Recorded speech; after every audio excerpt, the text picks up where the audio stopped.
Hello everyone, welcome to yet another video on Excel. I'm Yugendra and today we're going to discuss about pivot tables in Excel. Pivot tables are one of the simplest and powerful tools in Excel.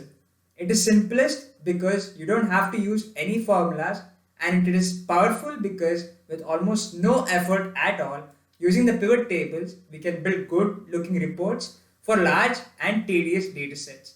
In this video, we will be looking at how to create pivot tables, what are the different ways we can portray data using pivot tables, and some of the advantages of pivot tables. But before moving on, for more videos on Excel, don't forget to hit the like button, and it would mean a lot to us if you could subscribe to our channel. So without further ado, we shall now go ahead with the demo. Let us now create a pivot table for this dataset. But before that, let us look at what the dataset is made up of.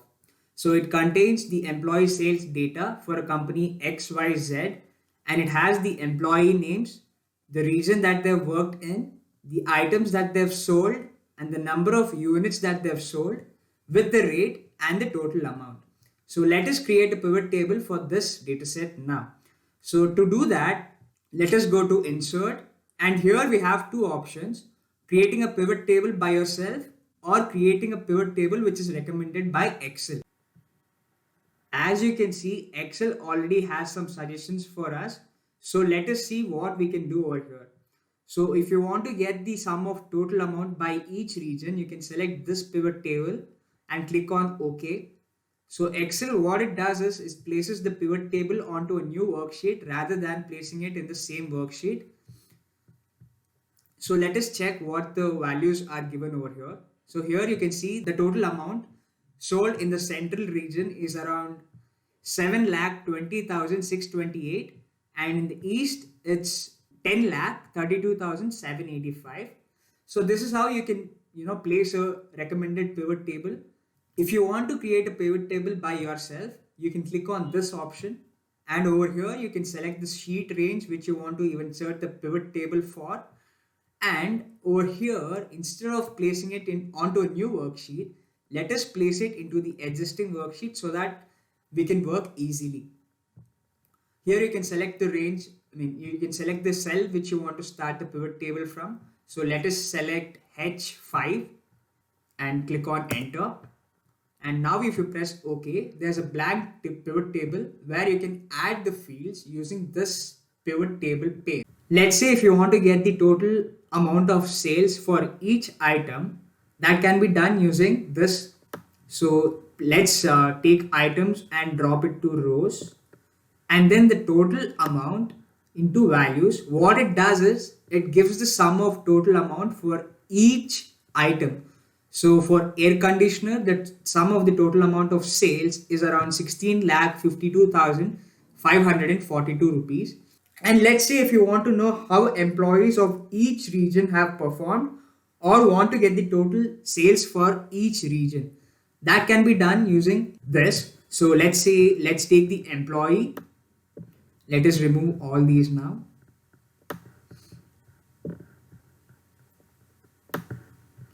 So over here, get the employee name and put it to rows, and then take the total amount and give it to values. So here you can see that James has total sales of 49,992, whereas Barbara has a total sales of 1,11,993. This is one thing. And if you want to get the total sales by region, remove this, remove the employee name. So let's keep it here. And then instead of employee name, get the region to rows. So here you can see that the central region has around 7,20,628 rupees of sales, and the east region has around 10,32,785, and so on. Since the values that we're looking at is currency, let us format them now. Let us select all the values in the column. If you click on right click, and then you have the currency form accounting number format, and if you click on the drop down, you get the currencies. So what we want right now is the Indian currency, so that's rupees. Let us click on English and India. We'll get the rupee symbol next to the value and the commas at the places. So the grand total now is, it's the same. So the grand total is 48,80,167. Now let us see if whatever changes we do over here, if it reflects in the pivot table or not. So let us remove this now. Let us remove all of this. And now let us get the items and the units. Now you can remove the formatting over here.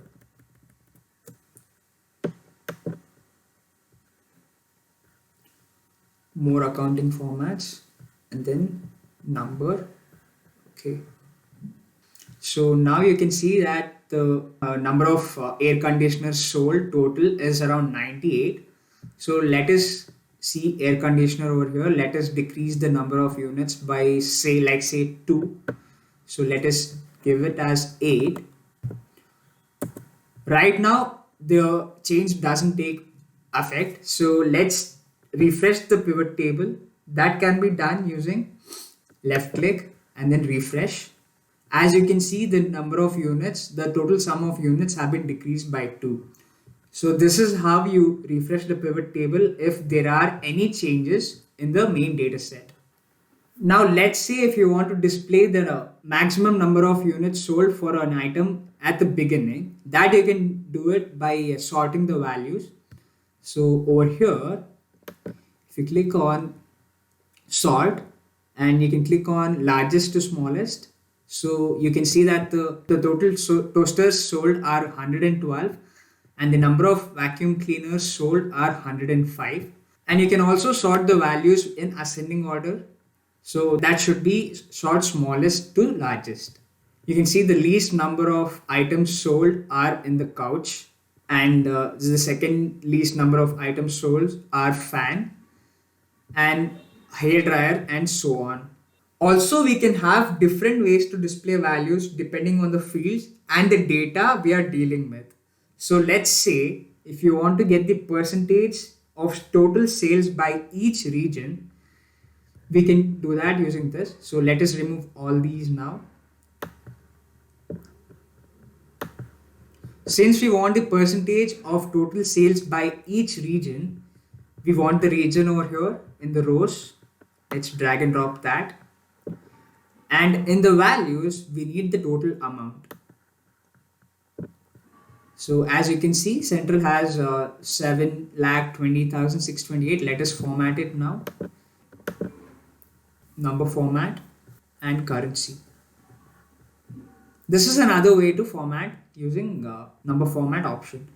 So now let us see how to get the percentage of total sales by each region.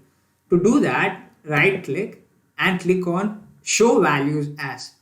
Over here you have many options. What we need right now is the percentage of total sales by each item or by each region. Let's say each region first. So over here you can see the percentage of grand total.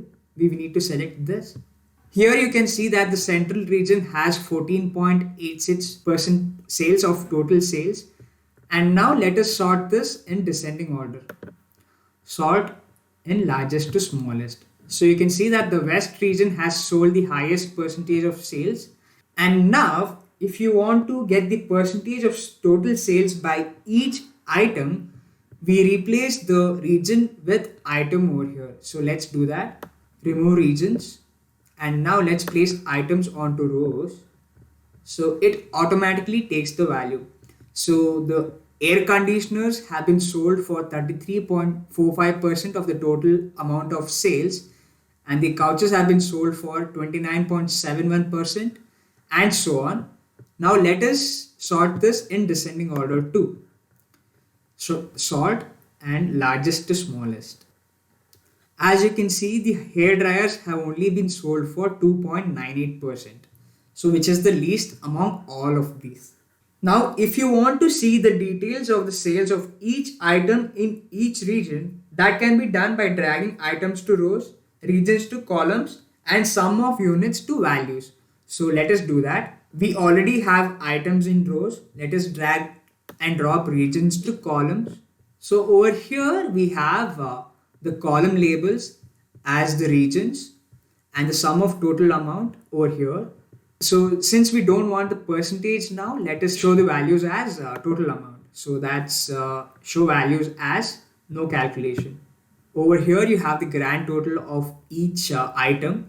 So that's for air conditioner, the total number of sales or total was 16,22,544. Whereas for the couches, it was 14,40,954 and so on. I think these are already arranged in descending order.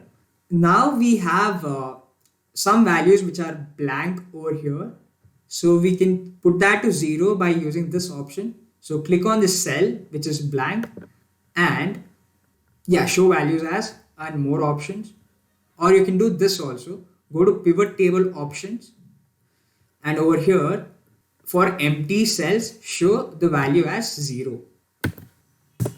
Okay, we got 0 backslash. Let us change that again. So go to pivot table options and over here in layout and format for empty cells you can show it as 0.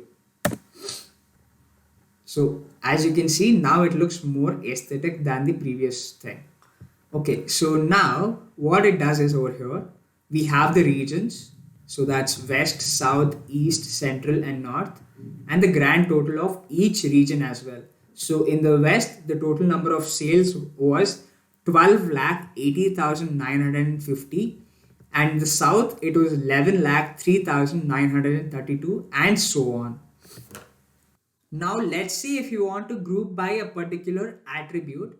So that can be done as well. Let us move all of these to the pane. Now let us take the region.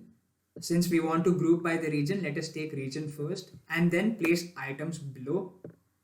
So here we have the sales of each region and the items as well. So in West, I think almost all the items have been sold and the total amount also is given. And in South, you can see that there's no fan and there's no couch. And I think in East also, all the items have been sold and so on. So this is how you group by a particular attribute. Let's say if you want to group by items instead of region. So what it does now is the air conditioner goes to top and couch will also be a separate entity. Let us do that. Let us move these to the pane now. And then since we want the items first, let us drag and drop that first and then the region. So here you can see that the air conditioner is a separate entity, couch is a separate entity, vacuum cleaner is a separate entity and so on. So as you can see, this is more aesthetic than the previous one.